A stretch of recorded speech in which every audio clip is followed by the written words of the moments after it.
So, I wasn't originally going to cover this game, as it was supposed to be a 4-week block running to the month of November, but hey, that ship sailed and we're rolling into December anyway. Congrats, gang! Mobile Games Month is now a 5-part affair, because I am an idiot, and I'm going to temporarily suspend reviews in order to prep for 2024 once it's finished.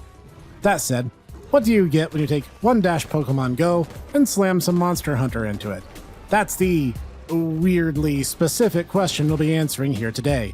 Join me for a closer look at the fairly new mobile title, Monster Hunter Now.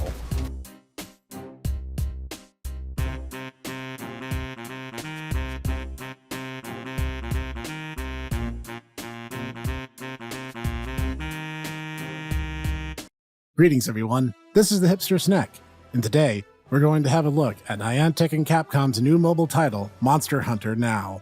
I swear they picked that name only because if you flip it upside down, Now looks like Mon, because I can't parse literally any other reason for this title.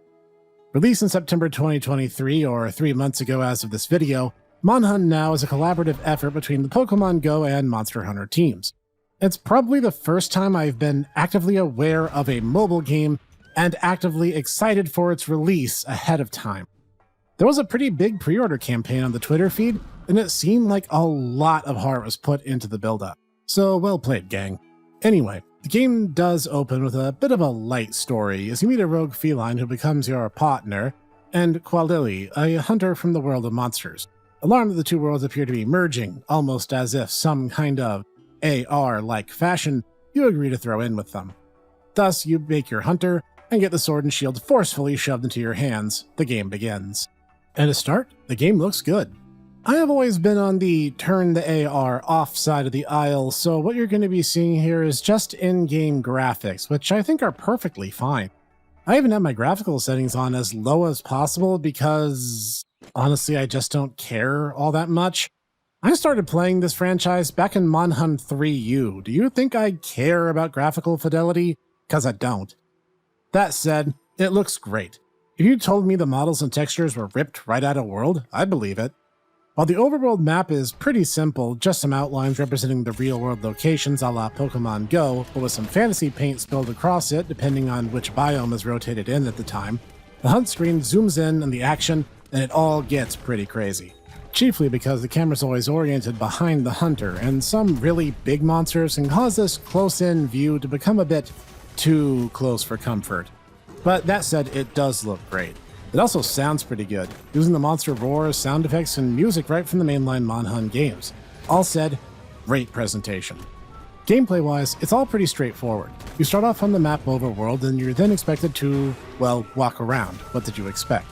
You can find some small item deposits just about everywhere, each containing a singular item type, and then large landmarks, many of the Pokemon Go locations, conveniently enough, are large gathering spots where you can gather from several times before temporarily depleting them.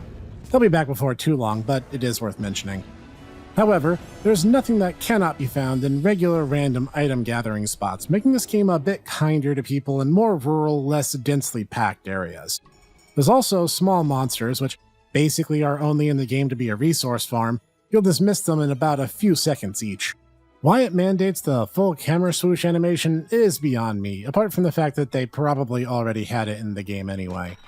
That said, the real attraction are the large monsters, of course, which anyone who's played Monster Hunter World will find a familiar roster of faces, such as Kula Yaku, Puki Puki, and Great Jagras, and so on and so forth. At present, there are 13 large monsters in the game and one color variant that might or might not be restricted to a limited time event, which might already be over already. I'm not that far in, I don't know for certain. Anyway, each of these is basically the real gameplay loop. In battle, you tap to attack, hold to use your weapon's charged ability, and tap the icon when fully charged for your special attack or swipe to roll around. Who walks? You can just slide! Anyway, you start with 1-star monsters with the lowest HP and attack, and drop the basic loot for their species. You'll take these basic materials and craft basic weapons and armors. This leads to a very interesting aspect of the game, which is specifically how these things improve in quality. See, you can level up a weapon or armor 5 times per set before you overgrade it. This is basically increasing the gear's rarity rank 1 step, and every single armor piece and weapon can, in theory at least, be upgraded all the way to the same universal stat cap. Is that too many words? Let me rephrase. All armors, when maxed out to the highest level currently in the game, share the same defense values and advance at the same rates across their levels. Ditto for weapons and their attacking power, though comparative power scales based on the weapon family. Meaning that skills they give, and yes, weapons now have skills tied to them, are in some ways more important than the basic attack and defense values that they start with.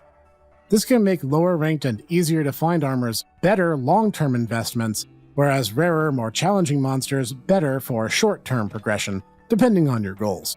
Let me take a step back and explain a little for people who are Monhun newcomers.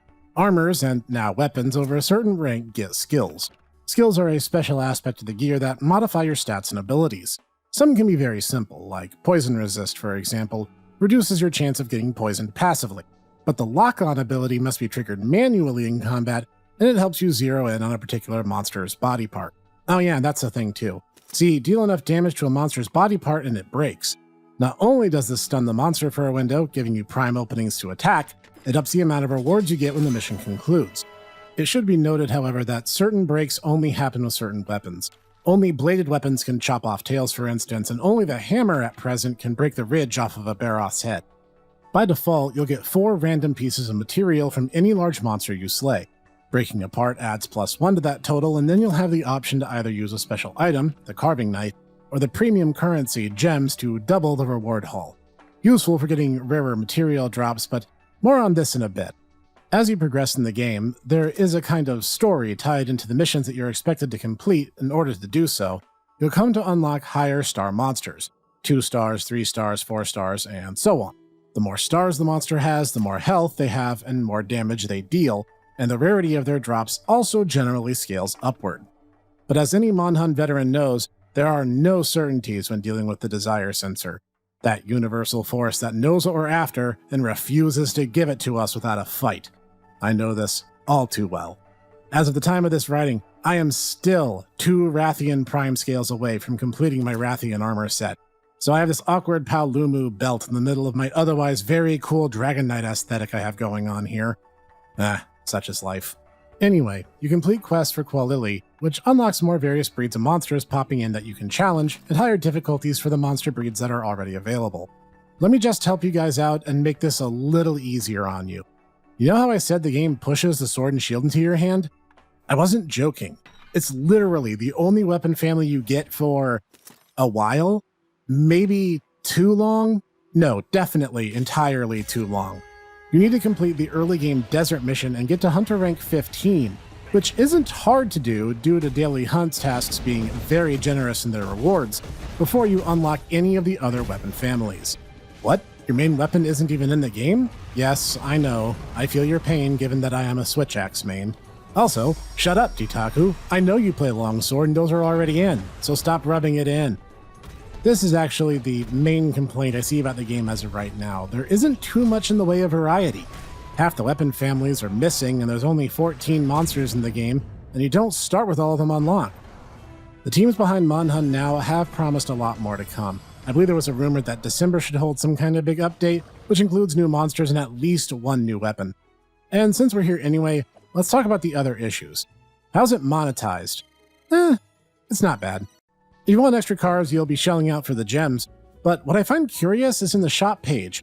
It's almost everything on it is listed as a one-time only purchase. Does that mean you can buy out the entire shop? Having not actually spent any money on this game, I don't know. But there also doesn't seem to be all that much, and on top of that, no way to get the in-game currency for free outside of a very small handful you receive upon starting the game. The game less than subtly incentivizes spending money due to the way the monster drops work and the constant need for materials beyond the immediate need of getting my weapon to the next level alone, and to say nothing of the fact that paintballs are notoriously scarce. It's all a little insidious, I'll be honest. And this leads nicely to my last major complaint. The higher star monsters tend to be difficulty by numbers. They're not meaningfully more complex than their lower star AI cousins, largely relying on the same types of moves and strategies regardless of difficulty. It's all just HP and attack multipliers. They'll just do more damage when they hit you or need to be hit more. And the game runs on a 75-second clock for every single hunt. and a lot can make the timer a lot bigger of an enemy than the monster itself. Did the monster just roar? Well, you just lost 3 to 5 seconds through no fault of your own. Has the game less than absolutely perfect reception? The game pauses, and the timer keeps on ticking at your expense. The monster decides to just run outside your weapon's range, but you're still on your attack animation? You must be playing Hammer, like me. I guess that's why they call it Hammer Time. Whew, that joke just physically aged me. Anyway, the timer in most Monhunt games is a formality, with the exception of some particularly tough Elder Dragons. In this game, I find it a much worse adversary than any monster I've yet faced, and as of this writing, I'm stuck on the Diabolos mission, and currently, again, stuck because of all its attack multipliers. Despite having decently buffed up Rathian armor, I still get 2-hit KO'd by anything a 5-star Diabolos throws at me. So it necessitates grinding. Lots and lots of it. And I have a difficult time killing Legiana, for example, because my Firelight bowgun isn't that good yet, so I need to find Anjanath. But you don't control the spawns, you just have to find them. Hence the game strongly emphasizes putting down your real-world dollary dues in order to pay for gems so you can get double carves. It's a little maliciously designed, I'm not gonna lie. That having been said, I don't mind taking time to slowly work towards my progress. I'm fine if it takes me a little while to power up by comparison, as I'm not the sort who will break and resort to punching in my credit card just to get ahead. But I know not everyone operates the same way, so I get it if this isn't your jam. For me, it's a way to scratch that Monster Hunter itch in quick fashion and get back to other things, like if I'm on break at work, for example. And while on a long walk, it can be a good opportunity to gather up supplies for future improvements. And sometimes one breakthrough is all it takes, like a rare ore I gathered which let me level up my Great Jagras-Light bowgun some 6 times in a row once that one level that was holding me back was finally cleared. Those moments can be pretty darn cool. Or the time I styled all over a 4-star Great Gyros who never landed a single hit on me. I wish I was recording when this happened. I was consistently netting perfect dodges all over the place. It was like something out of Devil May Cry more than Monster Hunter. And those moments do make the game fun for me. I enjoy it, and while there is much to be desired, like making paintballs way easier to come by or having control over how your cat uses them, it's a good way to enjoy some Monster Hunter for now. This has been the Hunter Snek. If you liked today's episode, hit the like and subscribe button so I know. Leave a comment down below. What's your weapon of choice? That said, I'm a switch axe main, but I've managed to make good progress with the hammer and the light bowgun and now. And you can join me here each week for more reviews, let's plays, and the Tomodachi Bros podcast here and in the description of every video, where our huge slew of social media accounts and mirror hosts are all listed every single time without fail. Join us here each week and I will see you there.